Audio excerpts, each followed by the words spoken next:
the entire conference. Thank you. Honorable President of India, Srimati Droupadi Murmu ji, Sri Narendra Singh Tomar, Honorable Union Minister for Agriculture and Farmers Welfare, Sri Kailash Chudrai, Honorable Minister of State, and Sushri Shobha Karanjali, Honorable Minister of State, Agriculture and Farmers Welfare, other distinguished dignitaries on the dais, in the hall, dear colleagues and friends. This conference is about research. Research not for research's sake, but research to build the foundation for change for a better future.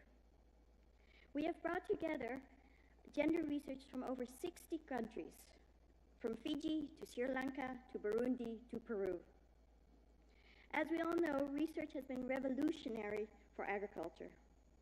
Research has been the driving force behind productive gains, through breeding, through improved agronomic practices. With great respect, we remember the late Prof. Swaminathan, who led this revolution in India.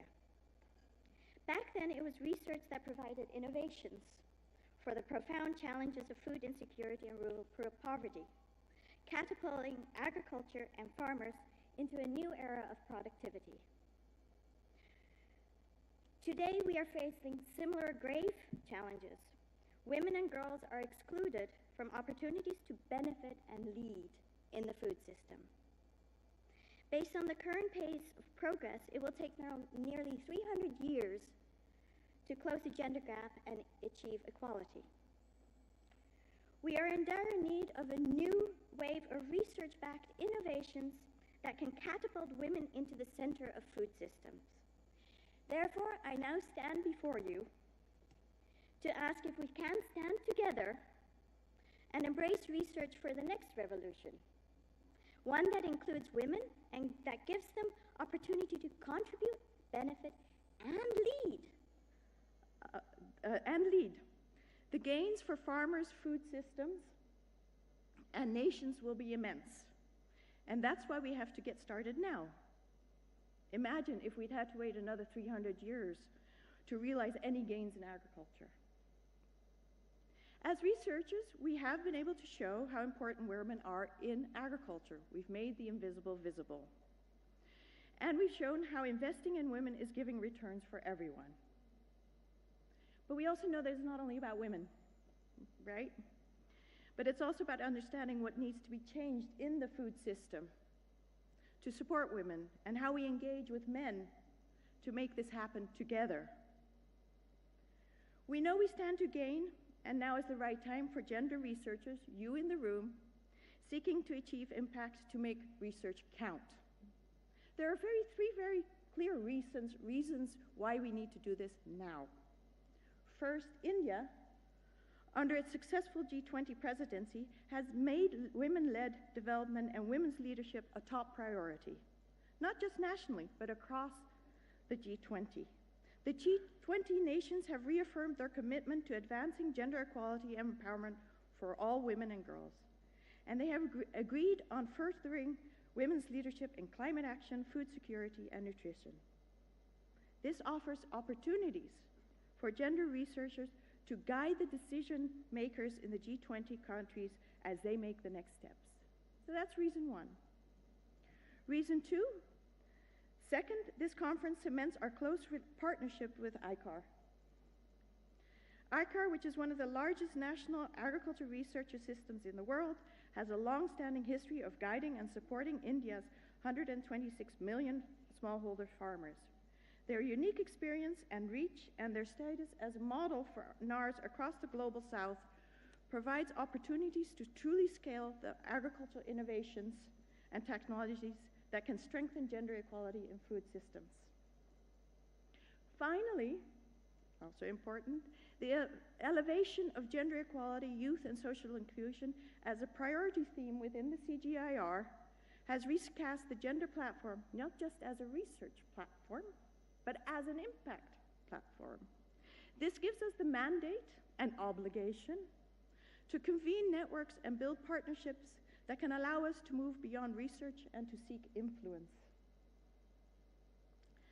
That is why I think this is a humbling moment, especially with the President here, maybe also slightly intimidating. It is now that we all have a choice and must rise to the occasion together and demonstrate how gender and social science research is not only relevant, but essential to achieve just and resilient food systems in a climate change. The good news is we are ready. I know that we are. Among my many friends and colleagues have gathered a wealth of world-class cutting-edge knowledge and recommendations that can nudge policymakers, investors, and practitioners towards the right priorities and decisions. From the wealth of gender research and evidence we have available from CGR and from our partners, we can identify 3 levers that we need to work on and that have proven to strengthen gender equality in food system. 1, when agriculture technologies and innovations are designed and implemented and scaled in ways that work for women, the outcomes are better for everyone. We know that now. So let's put the right tools in the right hands of women. Number 2, agriculture and food systems can contribute to women's empowerment through gender transformative approaches, where we know that continuously but cautiously challenging restrictive norms and customs by working with women and men together can help address root causes of inequality. Number 3, we know that empowered women will rise up as change makers, and they will create and implement solutions that create strong, more productive, more resilient, and more just food systems. During this conference, we will have the opportunity to share and discuss specific examples along those 3 lines and experiences and innovations. As you can see, we have really come a long way. It feels like not that long ago, these annual gender research conferences consisted of us, a few dozen, sitting around a conference table and dreaming about the day that gender research will get noticed, and today is the day. Now the rest is up to us all of us in this room and in the wider community. Up to us to revolutionize agriculture by delivering the right evidence, innovations, and recommendations at the right time. To listen when partners, practitioners, and policymakers voice their needs and concerns, and to answer when they call. It is up to us to forge the long-term partnerships that will allow us to achieve influence and impact, allowing us to make progress towards those global goals on gender equality and women's empowerment that are so essential for agriculture to possible. We have come a long way, but we still have a way to go. But let it not be 300 years. I trust that this conference will kickstart the revolution we need to put women at the center of food system, and I cannot wait for it to start. Thank you for your kind attention. Thank you.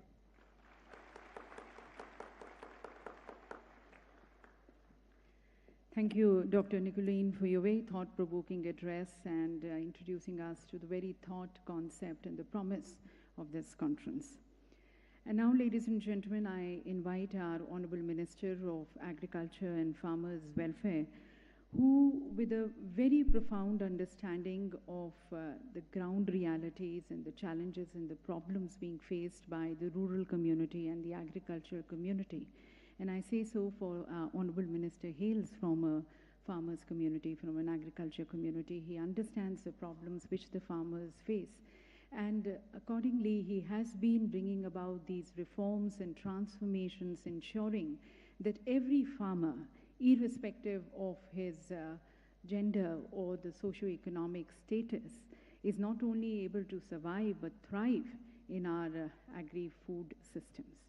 So we invite his views, we invite his address to this August gathering, and I request Shri Narendra Singh Tomar ji to please address this August gathering.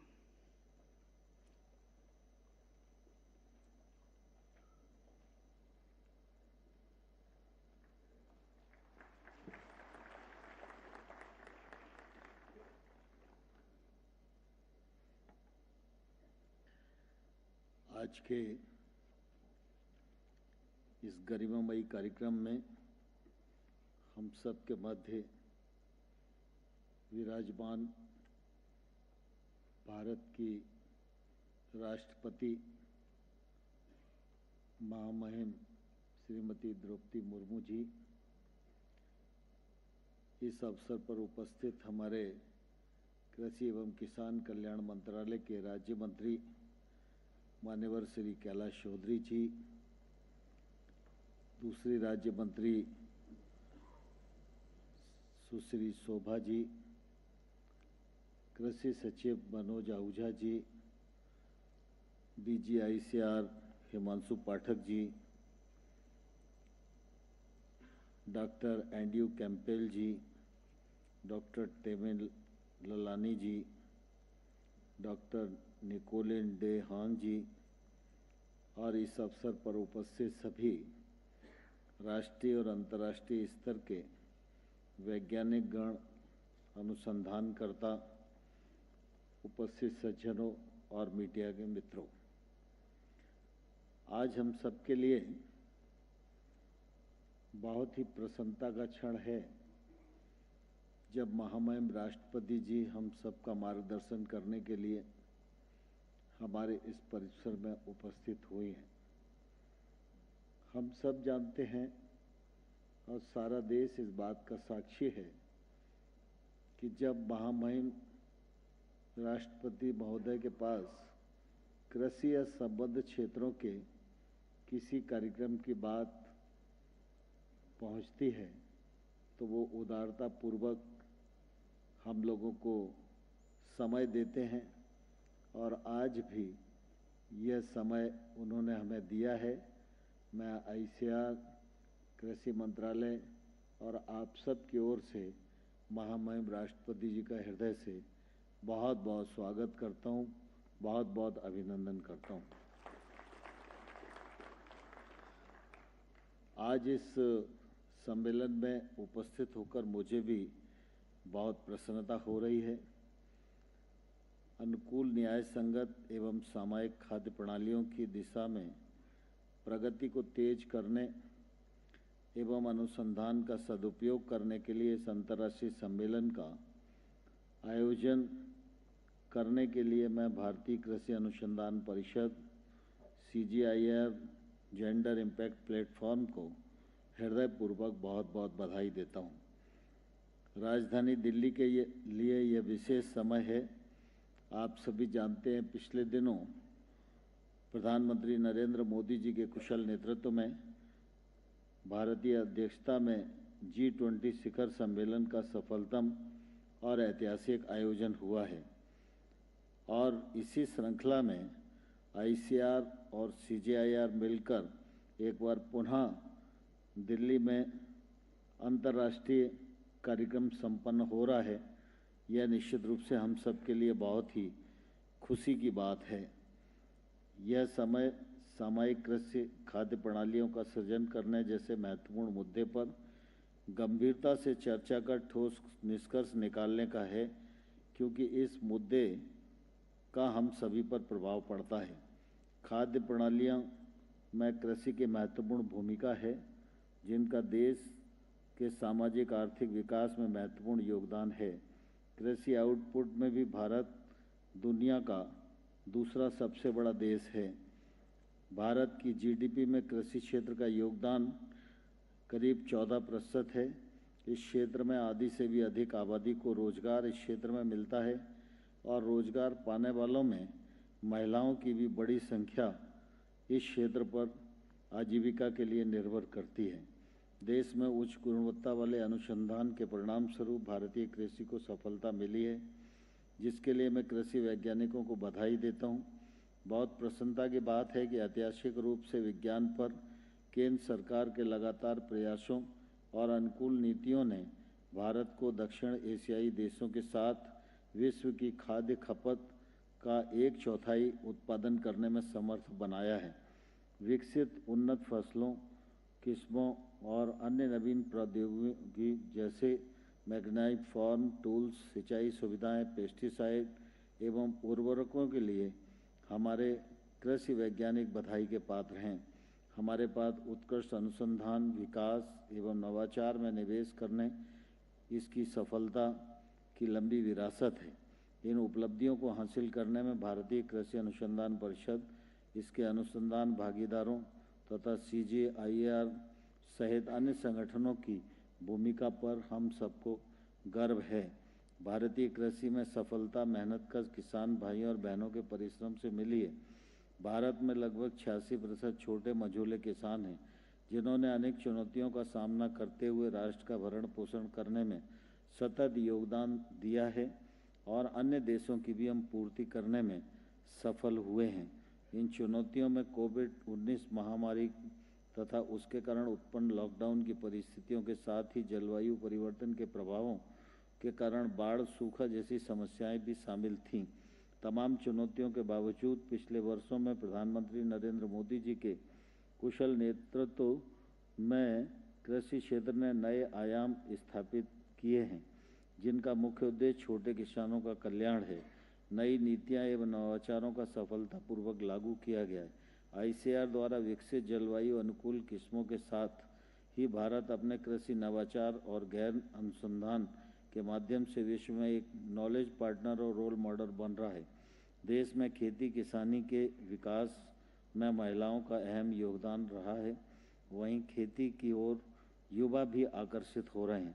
आगे भी महिलाओं के नेतृत्व वाले विकास पर और जोर देने की आवश्यकता है। महिला किसान कृषि कार्य में पुरुषों के बराबर समय देती है। इसके अलावा बिना किसी अतिरिक्त वेतन के घरेलू सामुदायिक कार्यों में हर एक हफ्ते 30 घंटे का समय देती है। एक बार फिर हमें स्वस्थ किफ़ायती भोजन के उत्पादन को बढ़ावा देने के लिए अनुसंधान व नवाचार में निवेश जारी रखने की ज़रूरत है। वहीं जलवायु परिवर्तन और अन्य खाद्य प्रणालियों के तनाव की चुनौतियों से भी हम सबको मिलकर निपटने की आवश्यकता है। हमें यह भी सुनिश्चित करने की आवश्यकता है कि हम समग्र रूप से खाद्य प्रणालियों की उत्पादकता और अनुकूलन को बढ़ाने के लिए सभी नवाचारों और नीतियों में लैंगिक समानता और सामाजिक समावेशन को मजबूत करने के लिए वैश्विक लक्ष्यों को एकीकृत करें। इन चुनौतियों से एक साथ निपटना संभव है और बेहतर परिणाम प्राप्त किए जा सकते हैं। निस्संदेह कृषि खाद्य प्रणालियों में लैंगिक व सामाजिक समानता होने से बेहतर खाद्य सुरक्षा, निर्धनता में कमी और सभी के लिए बेहतर पोषण, स्वास्थ्य के साथ साथ बेहतर खाद्य प्रणालियों में परिवर्तन करके इन्हें अधिक अनुकूल और दीर्घकालिक बनाने में सहायता मिल सकती है। यहाँ मुझे दिल्ली में G20 नेताओं के घोषणा पत्र का उल्लेख करते हुए प्रसन्नता हो रही है कि इसमें महिलाओं की खाद्य सुरक्षा, पोषण एवं तंदुरुस्ती पर बल दिया गया है। महिलाओं की खाद्य सुरक्षा, पोषण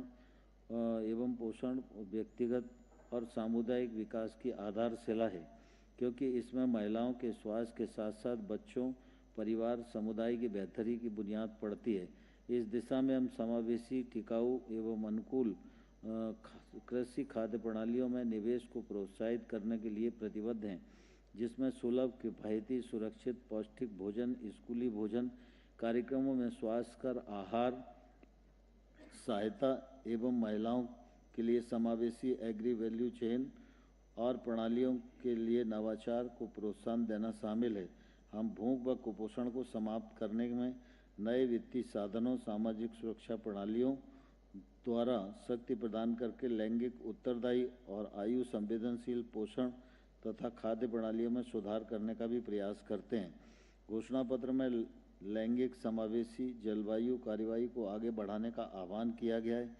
इस दिशा में घोषणा पत्र में जलवायु परिवर्तन में कमी और अनुकूलन तथा पर्यावरण संबंधी मामलों में और आपदा जोखिम को कम करने की कार्य योजना व नीतिगत ढांचे को तैयार करने में महिला भागीदारी, निर्णय लेने व नेतृत्व को समर्थन देने और बढ़ाने का आह्वान किया गया है। शिखर सम्मेलन में G20 महिला मंत्री स्तरीय समर्थन करने के लिए महिलाओं के सशक्तिकरण पर एक नया कार्य समूह बनाने पर सहमति हुई है। हम आशा करते हैं कि अगले वर्ष ब्राज़ील द्वारा G20 की अध्यक्षता के दौरान इस कार्य समूह की पहली बैठक का आयोजन किया जाएगा।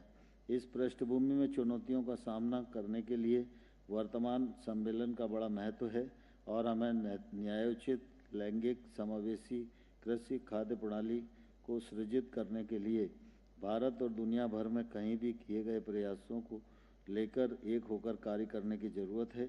यहाँ एकत्र महानुभावों के विचारों का अनुसरण करते हुए प्रणालियों और प्रक्रियाओं का सृजन करने से निश्चय ही कृषि लैंगिक समानता संबंधी चुनौतियों को दूर करने में मदद मिलेगी। इन सभी चुनौतियों का सामना करने के साथ ही कृषि अनुसंधान में अग्रणी बने रहने के लिए ICAR, CGIAR सहित सभी सहयोगियों के मार्गदर्शन पर विश्वास करते हुए ताकि उन प्राथमिकताओं नवाचारों की पहचान करें जिससे हम G20 की प्राथमिकताओं को महिला, पुरुष, किसानों, समुदायों, राष्ट्र के लिए सकारात्मक नतीजों में बदलने में सक्षम हो सके। मेरा आप सबसे आग्रह है कि हम सभी सम्मेलन के उद्देश्यों को प्राप्त करने में सक्रिय योगदान दें, अर्थात अनुसंधान अभ्यास के बीच अंदर बांटने में मदद करें, लैंगिक समानता व सामाजिक रूप से समावेशी अनुकूल खाद्य प्रणालियों को बढ़ावा देने के लिए कृषि खाद्य प्रणालियों में लैंगिक एवं समावेशन पर अत्याधुनिक ज्ञान को साझा करें। मैं इस आयोजन की सफलता के लिए आप सबको हृदयपूर्वक बहुत बहुत बधाई देता हूं। मुझे पूरा विश्वास है जो ये अंतर्राष्ट्रीय विमर्श है इसके अच्छे परिणाम आएंगे और ये सम्मेलन अपने उद्देश्यों को प्राप्त करने में सफल होगा। बहुत बहुत धन्यवाद। जय Hind.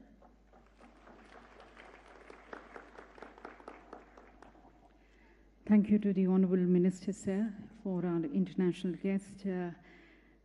Ladies and gentlemen, the Honourable Minister congratulated and complimented all those who have been the various stakeholders in this huge value chain of the agriculture sector, our farmers, scientists, our women in agriculture.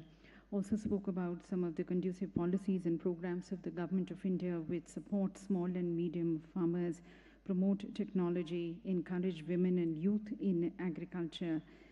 The Honourable Minister also spoke about that the G20 leaders, they focused their discussions on women in agriculture for addressing food security, towards addressing poverty, hunger, malnutrition, and towards that women have a very decisive role to play, and this is going to be taken up in the next G20, which is going to be taken by Brazil.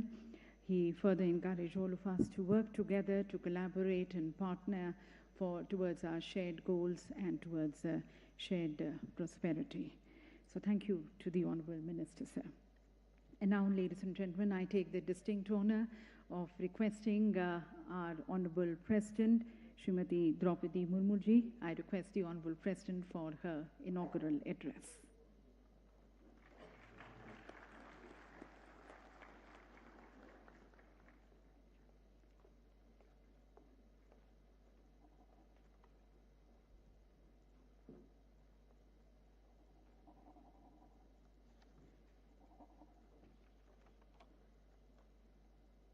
Union Minister for Agriculture and Farmers Welfare, Shri Narendra Singh Tomar ji, Minister of State for Agriculture and Farmers Welfare, Shri Shobha ji and Shri Kailash Chaudhary ji, Secretary Department of Agriculture and Farmers Welfare, Shri Manoj Ahuja ji, Secretary Department of Agriculture Research and Education and Director General, ICAR, Dr. Himanshu Pathak ji, Executive Managing Director, CGIAR, Dr. Andrew Campbell.